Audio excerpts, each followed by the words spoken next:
नमस्कार, मैं अभिसार शर्मा। 6 मई से उत्तराखंड की प्रदेश प्रभारी कुमारी शैलजा गढ़वाल दौरे का भ्रमण करने जा रही हैं। भाजपा उनके दौरे को लेकर कटाक्ष कर रही है। भाजपा की ओर से उनके दौरे को लेकर उठाए जा रहे सवालों पर बद्रीनाथ विधानसभा से विधायक लखपत बुटोला ने मोर्चा संभाला है। लखपत बुटोला ने भाजपा को उनके प्रदेश प्रभारी दुष्यंत गौतम को बद्रीनाथ केदारनाथ के दर्शन कराने की चुनौती दी है। दोस्तों, पूरी डिटेल आपको इसी वीडियो में दूंगा, लेकिन उससे पहले एक छोटा सा अनुरोध है। अगर आपने अभी तक वीडियो को लाइक नहीं किया तो जरा गोदी मीडिया के एंकरों की तरह आलसी मत बनिए। लाइक का बटन दबाइए, शेयर कीजिए अपने दोस्तों और परिवार के साथ, और कमेंट में बताइए कि आप यह वीडियो भारत के किस शहर या राज्य से देख रहे हैं। और हां, अगर अभी तक आपने हमारे चैनल को सब्सक्राइब नहीं किया तो जरा जल्दी कर लीजिए, क्योंकि न्यूज चैनल बदल सकते हैं लेकिन सच्ची खबरें नहीं। बद्रीनाथ विधानसभा क्षेत्र से कांग्रेस विधायक लखपत बुटोला ने भाजपा और मुख्यमंत्री धामी को चुनौती देते हुए कहा कि यदि मुख्यमंत्री और भाजपा में दम है तो भाजपा प्रदेश प्रभारी दुष्यंत गौतम को बद्री केदार के दर्शन करके तो दिखवाएं। उन्होंने भाजपा को खुली चुनौती देते हुए कहा, ऐसा नहीं हो सकता है। उनके प्रदेश प्रभारी खुलेआम घूम नहीं सकते हैं। उन्होंने कहा, भाजपा अपने प्रभारी को खुलेआम घुमाने लेकर तो जाए, जबकि कांग्रेस पार्टी अपने प्रदेश प्रभारी का प्रस्तावित गढ़वाल दौरे का खुले तौर पर स्वागत कर रही है। बुटोला ने कहा, भाजपा प्रदेश प्रभारी किसी भी सूरत में दर्शन कर ही नहीं सकते हैं। यहां की जनता उनकी स्थितियों और परिस्थितियों को जानती है। लखपत बुटोला ने कहा, अंकिता भंडारी हत्याकांड के बाद जिस तरह से मातृशक्ति स्वरूप कहे जाने वाले उत्तराखंड का अपमान हुआ है, उसको यहां की जनता नहीं भूली है। उन्होंने आरोप लगाया कि विशेष सत्र में भी उन्हें महिला अधिकारों को लेकर बोलने तक का मौका नहीं दिया गया।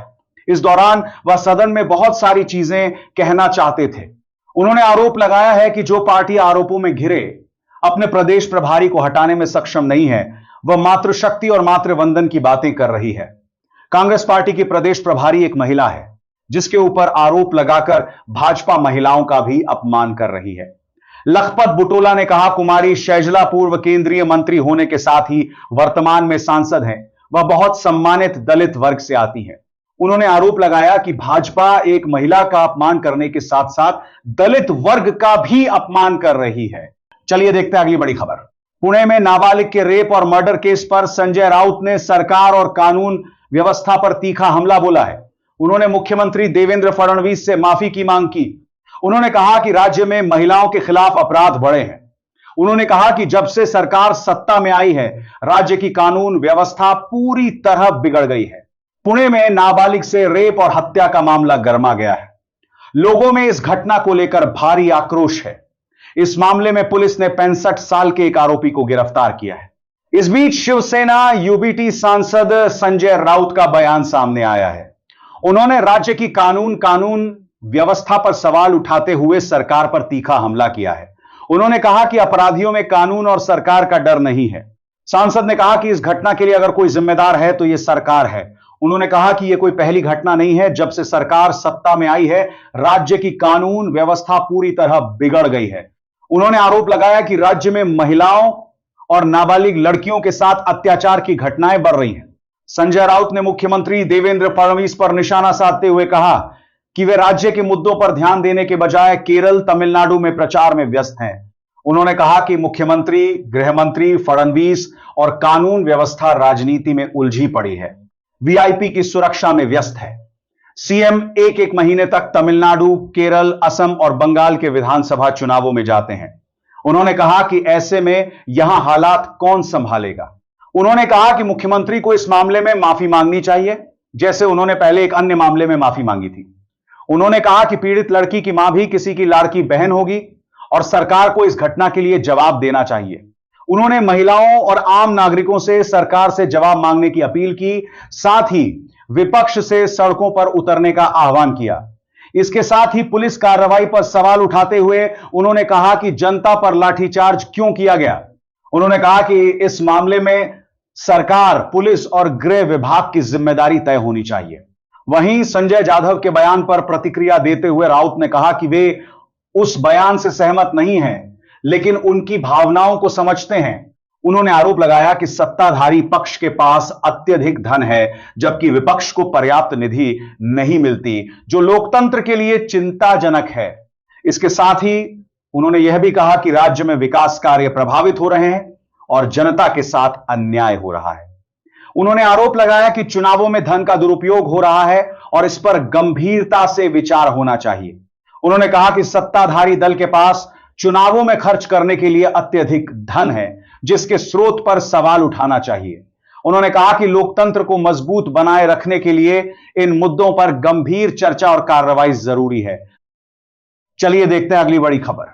पश्चिम बंगाल में चुनाव आयोग द्वारा 165 अतिरिक्त मतगणना पर्यवेक्षकों और 77 पुलिस पर्यवेक्षकों को तैनात किए जाने के फैसले पर सियासत गर्मा गई है। इस बड़े फैसले का समर्थन करते हुए भाजपा नेत्री केया घोष ने राज्य की मुख्यमंत्री ममता बनर्जी पर तीखा हमला बोला है। केया घोष ने राज्य की कानून व्यवस्था और राजनीतिक माहौल पर सवाल उठाते हुए कहा कि पश्चिम बंगाल में चुनाव नहीं बल्कि युद्ध चल रहा है। देश के 4 अन्य राज्यों में भी चुनाव हो रहे हैं, लेकिन केवल पश्चिम बंगाल में ही चुनाव आयोग के खिलाफ युद्ध छेड़ा जा रहा है। भाजपा नेत्री ने आगे कहा कि बंगाल का यह चुनाव अब जनता बनाम ममता बनर्जी बन चुका है।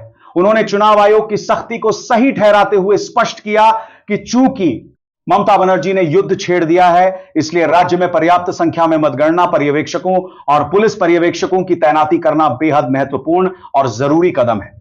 इंडियन यूनियन मुस्लिम लीग के नेता पनाक्कड़ मुनव्वर अली शिहाब थंगल ने रविवार को स्पष्ट किया कि मुख्यमंत्री पद के उम्मीदवार पर कांग्रेस आला कमान का जो भी फैसला होगा, पार्टी उसका पूरा समर्थन करेगी। उन्होंने कहा कि मुख्यमंत्री के चेहरे को लेकर उनकी कोई खास राय नहीं है और यूडीएफ गठबंधन में हमेशा से यही परंपरा रही है। सोमवार को होने वाली चुनाव की मतगणना से पहले थंगल ने कहा कि केरल की जनता बदलाव चाहती है। सभी एग्जिट पोल यूडीएफ की जीत की भविष्यवाणी कर रहे हैं और हमें भी इसकी पूरी उम्मीद है। नई सरकार में आईयूएमएल के मंत्री पदों पर चर्चा 4 मई के बाद ही की जाएगी। वहीं एसएनडीपी महासचिव वेल्लापल्ली नटेसन के इस आरोप पर कि यूडीएफ के सत्ता में आने पर असल में आईयूएमएल का राज होगा, थंगल ने पलटवार करते हुए कहा कि चुनाव में जनता का जनादेश ही ऐसे बयानों का सबसे सही जवाब होगा। चलिए देखते हैं अगली बड़ी खबर। 3 मई का दिन पूरी दुनिया में विश्व प्रेस स्वतंत्रता दिवस के रूप में मनाया जाता है। इस दिन का मुख्य मकसद प्रेस की आजादी और पत्रकारों के अधिकारों की बात करना है। लेकिन इस बार इस मौके पर देश की मुख्य विपक्षी पार्टी कांग्रेस ने एक बहुत बड़ा मुद्दा उठा दिया है। भारत में मीडिया की आजादी को लेकर कांग्रेस ने गहरी चिंता जताई है और इसे देश के लोकतंत्र के लिए खतरे की घंटी बताया है। रविवार को विश्व प्रेस स्वतंत्रता दिवस के मौके पर कांग्रेस पार्टी ने भारत में प्रेस की आजादी की मौजूदा स्थिति पर तीखा हमला बोला है। कांग्रेस ने विश्व प्रेस स्वतंत्रता सूचकांक 2026 का हवाला देते हुए अपनी बात रखी है। इससे सूचकांक में भारत को एक 157वें स्थान पर रखा गया है। रैंकिंग की इस सूची में भारत को बहुत ही गंभीर श्रेणी में डाला गया है। इसी रैंकिंग को लेकर कांग्रेस ने देश में सच बोलने वालों की स्थिति पर सवाल उठाए हैं। यह दिन सरकारों को प्रेस की आजादी के प्रति उनके वादों की याद दिलाने के लिए एक अहम मौके की तरह मनाया जाता है। संयुक्त राष्ट्र महासभा ने साल 1993 में विश्व प्रेस स्वतंत्रता दिवस मनाने की घोषणा की थी। यह बड़ा फैसला 1991 में यूनेस्को के आम सम्मेलन के 26वें सत्र में अपनाई गई एक सिफारिश के आधार पर लिया गया था। यह दिन मीडिया से जुड़े लोगों के लिए प्रेस की स्वतंत्रता और उनके काम के नियमों पर विचार करने का एक खास मौका है। इस दिन दुनिया भर में प्रेस की स्वतंत्रता की स्थिति की जांच की जाती है और मीडिया को हमलों से बचाने पर जोर दिया जाता है। यह दिन ड्यूटी के दौरान जान गंवाने वाले बहादुर पत्रकारों को श्रद्धांजलि देने का भी एक महत्वपूर्ण अवसर होता है। विश्व प्रेस स्वतंत्रता दिवस का सीधा और गहरा संबंध 1991 के ऐतिहासिक विंडहोक घोषणा पत्र विंडहोक डिक्लेरेशन से है। यूनेस्को की सिफारिश असल में अफ्रीकी पत्रकारों की एक मांग का नतीजा थी, जिन्होंने 1991 में यह विंडहोक घोषणा पत्र तैयार किया था। विंडहोक घोषणा पत्र पूरी दुनिया में प्रेस की स्वतंत्रता सुनिश्चित करने के लिए एक बेंचमार्क मानदंड माना जाता है। इसकी शुरुआत 1991 में विंडहोक शहर में हुए एक सेमिनार से हुई थी। इस सेमिनार में अफ्रीकी पत्रकारों और मीडिया के लोगों ने आपस में कई अहम विचारों को साझा किया था। उनके इन विचारों ने अफ्रीका के साथ साथ दुनिया के बाकी हिस्सों में भी प्रेस की आजादी, स्वतंत्रता और बहुलवाद को बढ़ावा देने के लिए एक उत्प्रेरक कैटलिस्ट का काम किया था। इस तरह से यह पूरा दिन पत्रकारों के अधिकारों की रक्षा करने और उन्हें बिना किसी डर के अपना काम करने का माहौल देने की वकालत करता है। कांग्रेस ने इसी दिन के महत्व को समझाते हुए भारत में पत्रकारों की मौजूदा स्थिति और 157वीं रैंकिंग पर सवाल खड़े किए हैं। यह पूरा मामला एक बार फिर लोकतंत्र में स्वतंत्र और निडर मीडिया की जरूरत पर जोर देता है।